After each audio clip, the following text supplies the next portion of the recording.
আদিত্য ধারার সমস্যা খুবই অল্প, তবে যেই ঘট তুলতে বলা হয়েছিল ঘট তুলতে পেরেছি কি? না বাবা, তুলতে তো পারেনি, ওরা তো সরে না, ওরা সবসময় বাড়ি আছে। এবার আমি তুলবো কি করে? আমি তো সমস্যায় পড়ে গেছি। এবার দেখা মানে ঝগড়া করবে, সেও ঘটনার সঙ্গে তো আমি পারবো না ঝগড়া করে।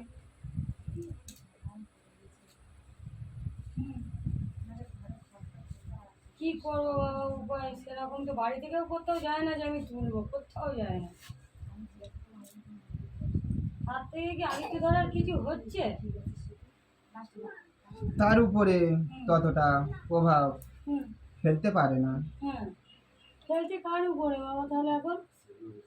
তবে ওর যে কবজ দেওয়া রয়েছে সেই কবজ ও ঠিক বাঁধা রয়েছে তো? হ্যাঁ, বাঁধা তো রয়েছে বাবা। কবজ আমার বাবা বাঁধা রয়েছে, কিন্তু আমার অস্বস্তি লাগে। তোমার কথা মানে বাবুর কথা বলছি। বাবা বলছিলাম আদিত্য একাদশী, আদিত্য দাদা তো খায় মানে আজ এক সপ্তাহে যাচ্ছে, মুখে কিছু খায় না, শুধু একটু করে বুকে দুধ খাচ্ছে, মাম খাচ্ছে আর জল খাচ্ছে। আর তোমার জলটা দিলেই বলে বন্ধ, দিলেই জানতে পারে। আমি তো ওই জলটা একসঙ্গে করে অন্য বোতলে ঢালি, ও কী করে জানে আমি কী জল পরিয়ে নিয়ে যাই? ও কী করে বুঝতে পারে? খালি বলবে জল গন্ধ, আমি ওই জলটা খাবো না। ওই জলটাতে হ্যাঁ আমার স্নান করানো অভিষেক করানো যে জল থাকে, হ্যাঁ এই জলেতে আমার গায়ের উপরে যত জিনিস লেপন করা থাকে সেই জিনিসের গন্ধাদি ধারা থাকে।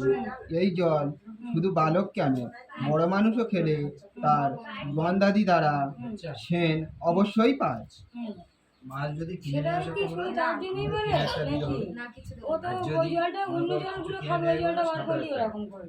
তবে আমি একটা কারণ তোদের বলে দিই, যখন জল নিয়ে আসবি ওই জলের মধ্যে এক ফোঁটার একটু কম জল ফেলে দিবি, এক বোতল জলের মধ্যে এক ফোঁটার একটু কম জল দিয়ে দিবি, দিলে ও কিছু ধরতে পারবে না। আর যখন দেখবি উপদ্রব বেশি করতেছে তখন শুধু ওই খাঁটি ওই জলটাই চোখে ছিটিয়ে মারবি। আচ্ছা ঠিক আছে। বাবা বলছিলাম আদিত্য দাদা কিছু খায় না, নুন তো করিয়ে নিয়ে গেলাম, নুনও খাচ্ছে, কি চুল চুল কাটা হয়েছে কি কিছু বাবা সেরকম খাচ্ছ? না, তেমন কিছু নেই, তবে অত্যাধিক যে গরম বলো যে বলো তার কারণে বড় মানুষই অস্বস্তি হয়ে যাচ্ছে, আর শুধু যে বালক তাদেরও অস্বস্তি হচ্ছে। তবে যেই ভয় তুই পাস, যে আগে যেই ভয় ছিলিস সেই ভয়ের হাত থেকে তুই অনেক সুবিধে রয়েছিস, আর আশা করি আরো সুবিধে থাকবে। হ্যাঁ বাবা, অনেক সুবিধা আছে। তা বলছিলাম বাবা, আদিত্য ধারা এই ঘরটা তাহলে কি করা যাবে বাবা? ঘর যদি না খুলতে পারিস তবে আমি তোকে বলে দিচ্ছি শোন, অম্ববতী যেই দিনকে পাচ্ছে সেই দিনকে সেই শুভ মুহূর্তেতে এসে আমার কাছে আসবি। আসলে আমি দেবী শক্তি উপভোগ করতে আমি একটু জল করে দেবো, সেই জলটা যেই ঘরটা তোলবার চেষ্টা করতেছি সেই ঘটের উপরে জলটা ঢেলে দিবি, সেইখানে জল ঢেলে দেওয়া মানে আর সেই ঘটের উপরে যাদের আমি একত্রিত করে বসানো রয়েছে তারা সেখান থেকে মুক্তি হয়ে যাবে, সেই ঘট থেকে তারা বেরিয়ে যাবে। আচ্ছা তাহলে আমার তো বাবা দুটো কোণে নিতে হবে ওই সাইডে। আর তোর ঘরের কোণে যেই দুটো বাইরে রয়েছে সেই দুটোকে নেড়ে দেওয়া পড়বে, আর তোর যেই দুটো কোণ আটকানো রয়েছে আর অপর দুটো কোণ তোর খোলা রয়েছে ওই ঘর দুটো নেড়ে দেবার পরেতে তোর দুটো ঘরেতে আমি লাল শালুতে বেঁধে দেবো জিনিস, সেই দুটো নিয়ে গিয়ে তোর দুটো কর্নাটে দিয়ে দিবি। ঘরের ভিতরেই দেবো বাবা? ঘরের ভিতরেই দিবি, শুধু আসবার সময় দুটো ছোট সাইজ দুটো ত্রিশূল কিনে নিয়ে আসবে, এরকম ছোট সাইজ। আচ্ছা আচ্ছা ঠিক আছে। তাহলে বাবা ওইদিকে দুটো সাইডেই কোণ নিয়ে তাহলে ওই ঘরের মুখে তোর দেবো। শাশুড়ির যে দুটো কর্নাট পড়েছে সেই কর্নাটে যেই দিন অম্ববতী করবে সেই দিন সেই শুভ মুহূর্তে আমার কাছে আসবি, সেই জল দেবো আমি পরিয়ে, সেই জল নিয়ে গিয়ে সেই দুটো ঘটের ওপর দিবি, যেই দুটো তোর কোণে আছে সেই দুটোই দিবি জানি। আচ্ছা ওই দুটোই দেবো। হ্যাঁ আচ্ছা আর বাবা বলছিলাম আদিত্য তো প্রভাব পড়ছে না ঠিকই, কিন্তু আমাদের কি কারোর উপর দিয়ে প্রভাবটা পড়ছে এই ঘরটা নষ্ট হওয়ার ফলে? আমাদের বড়দের কারো? ঘরটা নষ্ট হওয়ার পরে বাচ্চার নামে জিনিস করা ছিল, বাচ্চার উপর ততটা প্রভাব দিতে পারবে না। হ্যাঁ প্রভাবটা তোর বাড়ির গার্জেনের উপর দিয়ে যাচ্ছে। হ্যাঁ বাবা, সে তো আর বলো না, সে তো সে অনেকদিন পরে কালকে গিয়েছে, কাজের বলে আমি আর যাবো না। সে তো কোনো দিনই আর কাজেই যেতে চাই না, আর খালি বলে যন্ত্রণা, শুধু যন্ত্রণা নাকি কাজ। আবার বলে আমি কালকে যে কাজে গিয়েছি আমার রাজের আর যাবো না, আমার সরাসরি ধরে যাচ্ছে, মানে একদিন গেলেই সে ওরকম করছে। ওর কি কাজ কি আটকে দিচ্ছে নাকি বাবা? ওর কাজ আটকে দেয় না, হুম ওর কাজের লাইন ঠিকই রয়েছে। যেটা ও বাড়িতে বসে থেকে থেকে ওর যে একটা অলসতা ভাব যেটা রয়েছে, কাজে যাওয়ার পরে সেইটা ওর উপরে চাপ সৃষ্টি হয়। হুম হওয়ার পরেতে ওর তখন শরীর বয় না, ও তাতে ওর কাজের দিকে হুম। ইচ্ছা হয় না। আচ্ছা বাবা, ওই সাথীধারার কি হয়েছে? সাথীধারা দেখো তো কি হচ্ছে, শরীরে কি কিছু হচ্ছে ওর?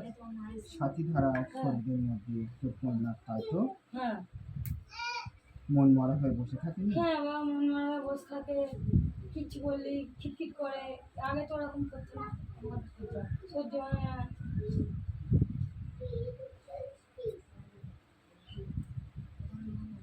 না, তেমন কিছু নয়। ও আচ্ছা, ও নিজের মন থেকেই করে নাকি? সময়ের সাথে সময়ের তাল মিলিয়ে হুম। সময় তো আসছে, মেয়ে তো দিন দিন বড় হতে যাচ্ছে, সময়ের সাথে সময়ের যুগের পরিবর্তন হচ্ছে। তাহলে বাবা ওই অম্বুবাচী যেই শুরু হবে তার আগের দিনই আমি দেখা করবো নাকি, নাকি চলাকালীন দেখা করবো? চলাকালীন। আচ্ছা ঠিক আছে। আর বাবা বলছিলাম, তো আসার কথা বলেছিলে, ঠিক আছে, গোপাল চিঠি ওরকে মন্দ করে রেখেছে, ওর তো আনতে পারিনি, কিন্তু মা এসেছে, কিছু কি দেওয়া যাবে ওর এখান থেকে? মাকে তো এনেছি বলে বলে, ভাই তো আনতেই পারেনি, সে তো বাড়িতে খুব অত্যাচার করছে, মানে নেশা করছে, মারছে ধরছে, বাবা মারে মারতে যাচ্ছে, এরকম তো আগে করতো না বাবা। শুধুই কি নেশার জন্য এরকম করে গোপাল চিঠি? আমি শুধুই কি নেশা? এক কাজ করি, হ্যাঁ যদি মন্দ করে রেখেছিল হ্যাঁ, নিম জল কি নিয়ে এসেছে? নিম জল তো আনেনি বাবা মনে হয়। সেদিনে বলে দিলাম যে আমি তো আমি ওটা রাতে আনতে জল বলে এনে বলেছি। দেওয়ার কথা বলেছিলাম, হ্যাঁ বললে হ্যাঁ আমি বাবা, হ্যাঁ বলেছি। পরিয়ে দিতাম, দিলে সেই জায়গাতে আবার ধোয়ার পরেতে জায়গাটা ঠিক হয়ে যেত। মা বলছিলাম নিম পাতা, বাবারা এখান থেকে নিম পাতা কোথায় পাওয়া আছে না? শুধু জল পরিয়ে দিতে বলছে একটা, আপাতত কি হবে জল পরিয়ে দিলে? আপাতত আমি জল পরিয়ে দিচ্ছি, হ্যাঁ যদি মনে করে হ্যাঁ তাহলে যেই দিন খুশি নিম জল হুম ফুটিয়ে নিয়ে আমার কাছে আসতে পারে, ভক্ত বাড়ি থেকে পরিয়ে দেবে, নিয়ে যেতে পারে। হ্যাঁ বাবা, আজকে কি কালকের মা সন্ধ্যাবেলা আসবে? হ্যাঁ, ঠিক আছে। ওই জলটা নিয়ে গিয়ে কি করবে? ওই জলটা নিয়ে গিয়ে যেই জায়গায় ঘা ছিল সেই জায়গায় ধুতে বলবে। আচ্ছা বাবা, বলছি যে তুমি তো বললে মন্দ করেছে কি বাড়ির কাছাকাছি, না এটা বাইরের লোক করেছে এটা? মন্দ দূরে কাছের কোনো ব্যাপার হয় না, যে যখন গন্ধ পায় সে দূরে থাকুক আর কাছে থাকুক সে মন্দ করে দেবে। ও আচ্ছা। আর বাবা বলছিলাম একটুখানি দেখো তো গোপাল চিঠি, মানে বাড়িতে বাবা মাকে ধরে মারছে, ও তো কোনোদিন এরকম করে বাস করে শুতে দেয় না, এদের খেতে দেয় না।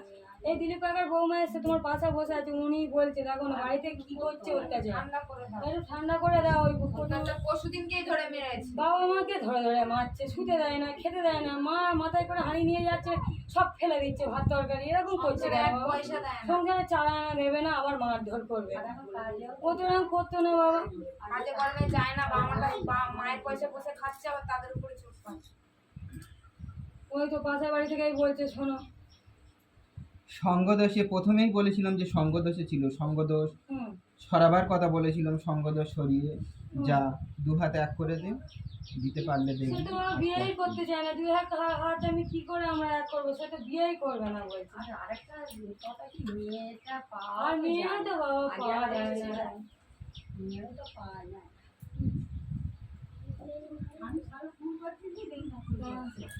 তাহলে বাবা ওর একটুখানি কিছু করে ঠান্ডা, এমনি বাড়িতে চুপচাপ থাকে, এত মারধর করছে, এইসবগুলো চুপ করানো যাবে না? একটু কিচ্ছু জল টল করে চানের জল নিয়ে গেলে 5টা ফুল নিয়ে গেলে চান করাতে পারবি?